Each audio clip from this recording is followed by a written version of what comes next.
पहला अध्याय अर्जुन विषाद योग।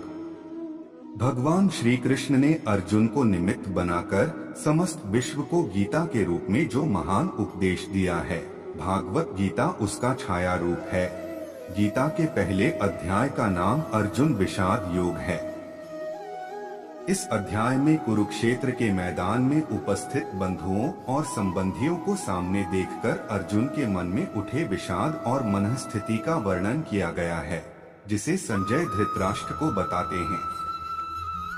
इस अध्याय में कुल 47 श्लोक है। चलिए हम इन सभी श्लोकों का अर्थ समझते हैं। अथ प्रथमोऽध्यायः। धृतराष्ट्र उवाच धर्मक्षेत्रे कुरुक्षेत्रे संवेता युयुत्सवः मामकाः पांडवाश्चैव किं कुर्वत् संजय। धृतराष्ट्र बोले, हे संजय, धर्मभूमि कुरुक्षेत्र में एकत्रित युद्ध की इच्छा वाले मेरे पांडु के पुत्रों ने क्या किया।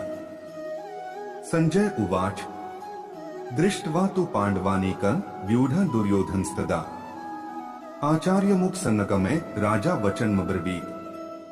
संजय बोले, उस समय राजा दुर्योधन ने व्यूह रचनायुक्त पांडवों की सेना को देखकर और द्रोणाचार्य के पास जाकर यह वचन कहा, पश्यता पांडुपुत्राणामाचार्य महती चमू व्यूढ़ा द्रुपद पुत्रेण तव शिष्येण धीमता। हे आचार्य, आपके बुद्धिमान शिष्य द्रुपद पुत्र धृष्टद्युम्न के द्वारा व्यूहाकार खड़ी की हुई पांडुपुत्रों की इस बड़ी भारी सेना को देखिए।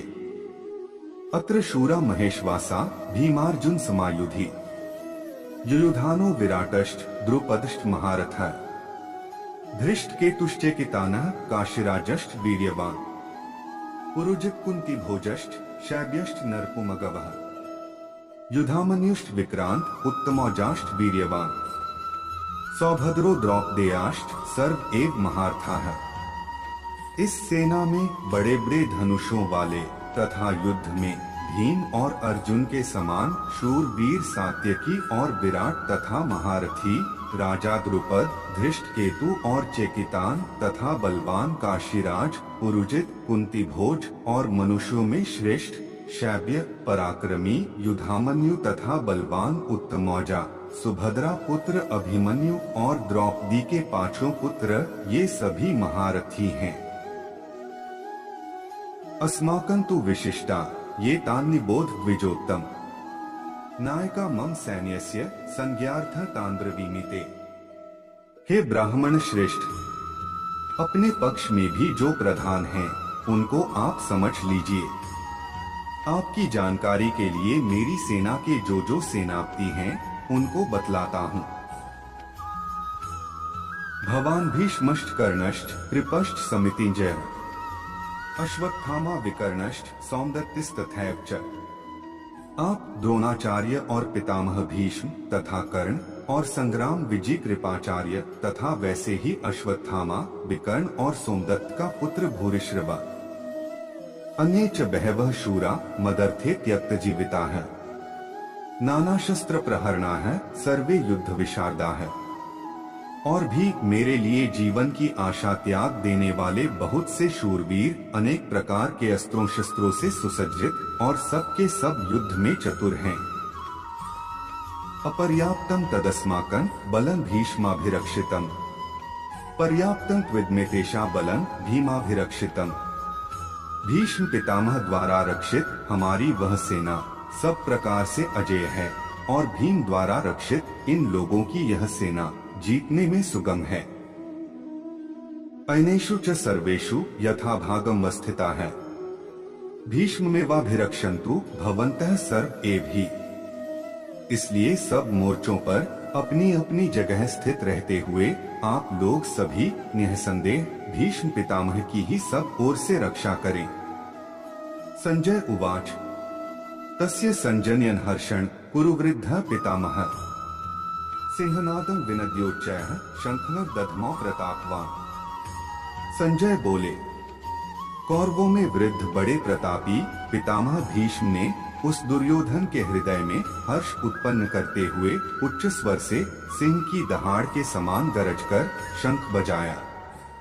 ततः शंखाष्ट भैर्यष्ट पणवानक गोमुखा है सहसैवाभ्यहन्यंत स शब्दस्तु मूलोभवत। इसके पश्चात शंख और नगारे तथा ढोल, मृदंग और नरसिंघे आदि बाजे एक साथ ही बज उठे। उनका वह शब्द बड़ा भयंकर हुआ। ततः श्वेतैर्हैर्युक्ते महति स्यंदने स्थितौ माधवः पांडवश्चैव दिव्य शंखवा प्रदधमतुरः। इसके अनंतर सफेद घोड़ों से युक्त उत्तम रथ में बैठे हुए श्री कृष्ण महाराज और अर्जुन ने भी अलौकिक शंख बजाए। पांचजन्य ऋषिकेशो देवदत्तं धनंजय पौंड्रं दधमौ महाशंखन भीमकर्मा द्रिकोदरः। श्री कृष्ण महाराज ने पांचजन्य नामक, अर्जुन ने देवदत्त नामक और भयानक कर्म वाले भीमसेन ने पौंड्र नामक महाशंख बजाया। अनंत विजय राजा कुंती पुत्रो युधिष्ठिरः नकुलः सहदेवश्च सुघोषमणि पुष्पकौ। कुंती पुत्र राजा युधिष्ठिर ने अनंत विजय नामक और नकुल तथा सहदेव ने सुघोष और मणिपुष्पक नामक शंख बजाए। काश्यष्ट परमेश्वासः शिखंडी च महारथः धृष्टद्युम्नो विराटश्च सात्विकश्चापराजितः द्रुपदो द्रौपदेयाश्च सर्वशः पृथिवीप्ते सौभद्रश्च महाबाहुः शंखनाद दधमः पृथक पृथक। श्रेष्ठ धनुष वाले काशीराज और महारथी शिखंडी और धृष्टद्युम्न तथा राजा विराट और अजय सात्यकी, राजा द्रुपद और द्रौपदी के पांचों पुत्र और बड़ी भुजा वाले सुभद्रा पुत्र अभिमन्यु, इन सभी ने हे राजन सब ओर से अलग अलग शंख बजाए। सघोषो धार्तराष्ट्राणा हृदयानि व्यदार्यत नभष्ट पृथ्वी चैव तुमुलो व्यनुनाद्य। और उस भयानक शब्द ने आकाश और पृथ्वी को भी गुंजाते हुए धार्तराष्ट्रों के अर्थात आपके पक्ष वालों के हृदय विदीर्ण कर दिए। अर्जुन उवाच अथ व्यवस्थितान् दृष्ट्वा धार्तराष्ट्रान् कपिध्वजः प्रवृत्ते शस्त्र संपाते धनुरुद्यमे पांडवः ऋषिकेशं तदा वाक्यमिदमाह महीते सेनयोरुभयोर्मध्ये रथं स्थापय मेचु। हे राजन, इसके बाद कपिध्वज अर्जुन ने मोर्चा बांधकर डटे हुए धृतराष्ट्र संबंधियों को देखकर उस शस्त्र चलाने की तैयारी के समय धनुष उठाकर ऋषिकेश श्री कृष्ण महाराज से यह वचन कहा, हे अच्युत, मेरे रथ को दोनों सेनाओं के बीच में खड़ा कीजिए। यावदेतान्निरीक्षेहं योद्धृकामानवस्थितान् कैर्मया सह योद्धव्यमस्मिन् रणसमुद्यमे। और जब तक कि मैं युद्ध क्षेत्र में डटे हुए युद्ध के अभिलाषी इन विपक्षी योद्धाओं को भली प्रकार देख न लूं कि इस युद्धरूप व्यापार में मुझे किन किन के साथ युद्ध करना योग्य है, तब तक उसे खड़ा रखिए। योत्स्यमानान् वेक्षेहं य एतेत्र समागता है धार्तराष्ट्रस्य दुर्बुद्धेर्युद्धे प्रियचिकीर्षवः। दुर्बुद्धि दुर्योधन का युद्ध में हित चाहने वाले जो ये राजा लोग इस सेना में आए हैं, इन युद्ध करने वालों को मैं देखूंगा। संजय उवाच एवमुक्तो ऋषिकेशो गुडाकेशेन भारत सेनयोरुभयोर्मध्ये स्थापयित्वा रथोत्तमम् भीष्मद्रोण प्रमुखतः सर्वेषां च महीक्षिताम् उवाच पार्थ पश्यैतान् संवेतान् कुरुनिति। संजय बोले, हे धृतराष्ट्र, अर्जुन द्वारा इस प्रकार कहे हुए महाराज श्री कृष्णचंद्र ने दोनों सेनाओं के बीच में भीष्म और द्रोणाचार्य के सामने तथा संपूर्ण राजाओं के सामने उत्तम रथ को खड़ा करके इस प्रकार कहा कि हे पार्थ, युद्ध के लिए जुटे हुए इन कौरवों को देख। तत्रापश्यत् स्थितान् पार्थः पितृनथ पितामहा आचार्यान् मातुलान् भ्रातॄन् पुत्रान् पौत्रान् सखींस्तथा श्वशुरान् सुहृदश्चैव सेनयोरुभयोरपि तान् समीक्ष्य स कौन्तेय सर्वान् बन्धून्वस्थितान् कृपया पर्याविष्टो विषीदन्निन्द्रवीत्। इसके बाद पृथापुत्र अर्जुन ने उन दोनों सेनाओं में स्थित ताऊ चाचों को, दादों पर दादों को, गुरुओं को, मामाओं को, भाइयों को, पुत्रों को, पौत्रों को तथा मित्रों को, ससुरों को और सुहृदों को भी देखा। उन उपस्थित संपूर्ण बंधुओं को देखकर वे कुंती पुत्र अर्जुन अत्यंत करुणा से युक्त होकर शोक करते हुए यह वचन बोले। अर्जुन उवाच दृष्ट्वेम स्वजनम कृष्ण युयुत्सु समुपस्थितम् सीदन्ति मम गात्राणि मुखं च परिशुष्यति वेप्थुश्च शरीरे में रोमहर्षश्च जायते। अर्जुन बोले, हे कृष्ण, युद्ध क्षेत्र में डटे हुए युद्ध के अभिलाषी इस स्वजन समुदाय को देखकर मेरे अंग शिथिल हुए जा रहे हैं और मुख सूखा जा रहा है तथा मेरे शरीर में कंप और रोमांच हो रहा है। गांडीवं स्क्रंस्ते हस्तात् त्वक्चैव परिदह्यते न च शक्नोमि वस्थातु भ्रमतीव च मे मनः। हाथ से गांडीव धनुष गिर रहा है और त्वचा भी बहुत जल रही है तथा मेरा मन भ्रमित हो रहा है, इसलिए मैं खड़ा रहने को भी समर्थ नहीं हूँ। निमित्तानि च पश्यामि विपरीतानि केशव न च श्रेयोनुपश्यामि हत्वा स्वजन्माहवे। हे केशव, मैं लक्षणों को भी विपरीत देख रहा हूँ तथा युद्ध में स्वजन समुदाय को मारकर कल्याण भी नहीं देखता। न कांक्षे विजय कृष्ण न च राज्य सुखानि च किन्नो राज्येन गोविंद की भोगैर्जीवितेन वा।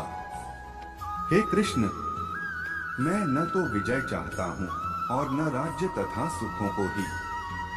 हे गोविंद, हमें ऐसे राज्य से क्या प्रयोजन है अथवा ऐसे भोगों से और जीवन से भी क्या लाभ है।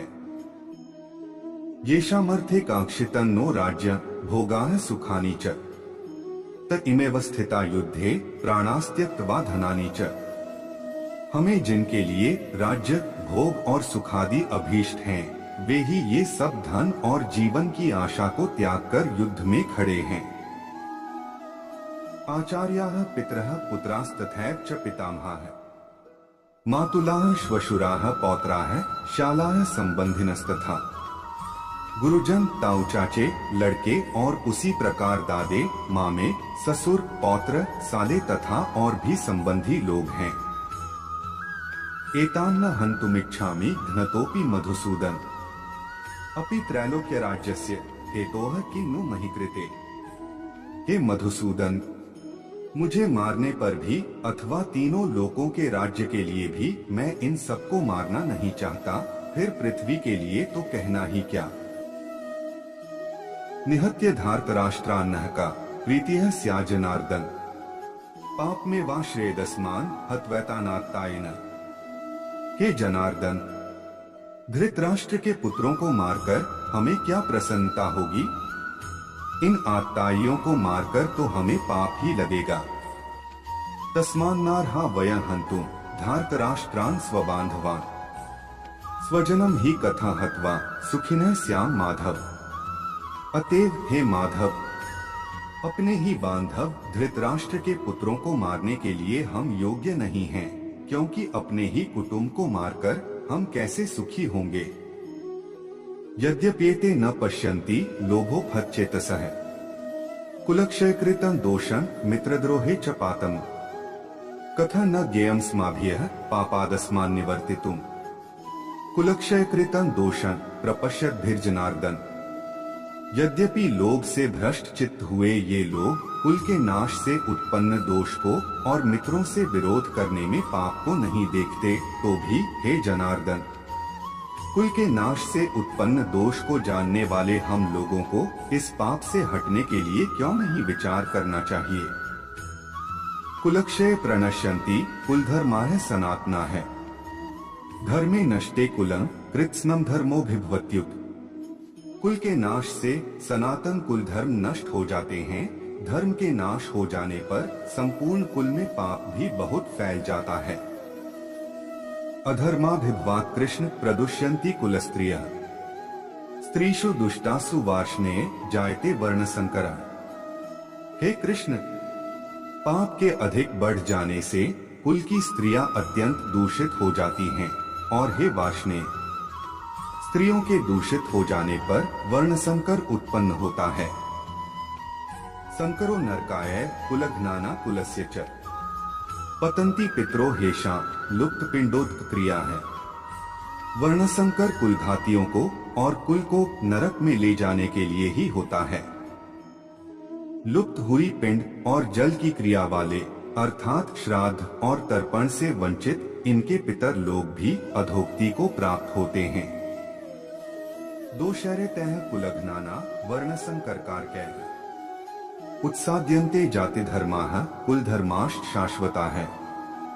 इन वर्ण संकर कारक दोषों से कुलघातियों के सनातन कुल धर्म और जाति धर्म नष्ट हो जाते हैं। उत्संकुल धर्माणा मनुष्याणा जनार्दन नरकेनेतम वासो भवतीत्यनुशुश्रुम। हे जनार्दन, जिनका कुल धर्म नष्ट हो गया है, ऐसे मनुष्यों का अनिश्चित काल तक नरक में वास होता है, ऐसा हम सुनते आए हैं। अहो बत महत् पापं कर्तुं व्यवसिता वयम् यद्राज्य सुख लोभेन हन्तुं स्वजन्मोद्यता है। हाँ शोक, हम लोग बुद्धिमान होकर भी महान पाप करने को तैयार हो गए हैं, जो राज्य और सुख के लोभ से स्वजनों को मारने के लिए उद्यत हो गए हैं। यदि माम प्रतीकारम शस्त्रं शस्त्रपाणय धार्तराष्ट्रारणे हन्युस्तन में क्षेमतरम भवेत्।